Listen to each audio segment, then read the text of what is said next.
Nearly 4 years ago, Coca-Cola launched its World Without Waste campaign, and since then, it's been number one. Based on Coca-Cola's own figures, globally since 2018, 156 billion of their plastic bottles have been burnt, littered, or buried in landfill sites. Why hasn't the company met its targets? They use incredibly cheap plastic to make that packaging. They put it on the market and then it's job done, it's gone. There is more plastic than the waste system can cope with. The soft drinks industry produces 470 billion plastic bottles each year, designed to be used just once and then thrown away.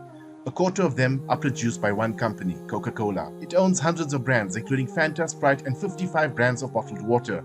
Nearly half of all Coke bottles end up burnt, dumped, or littered. When the beverage producers were selling refillable bottles, they had to pay for the cost of operations associated with getting the bottles back. When single-use packaging was presented to them, they realized that they could effectively externalize all of those management costs onto the municipalities. Coke plastic bottles are made from PET, one of the easiest plastics to recycle, but buried in the small print on their World Without Waste report is an admission that Coke's bottles are only recyclable where infrastructure exists.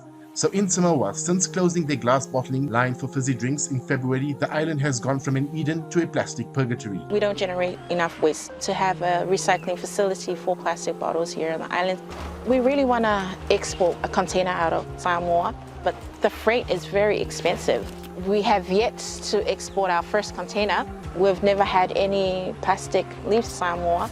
Last year, Coke sold 112 billion throwaway plastic bottles, but only 56% made it to a recycling plant. If we were going to be able to recycle this out of existence, out of being a problem, we probably would have already done it. The final pledge is to include 50% recycled plastic in their bottles as a global average. But since introducing bottles made from 25% recyclable material in 1991, the company has gone down to only 7% recycled plastic in their bottles, which is why the company is still the #1 producer of plastic waste. It'll not just be beautiful, but recyclable. It'll come in, we'll collect it, we'll chop it up, we'll recycle it, and we'll make more bottles. The Break Free from Plastic brand audit report for the past 3 years has demonstrated that Coca-Cola remains the #1 producer of plastic waste. However, it is a problem that affects the entire soft drinks industry. Coca-Cola is the only company that publishes its figures annually. Plastic waste from soft drink bottles are just the tip of the plastic iceberg drowning our planet in waste.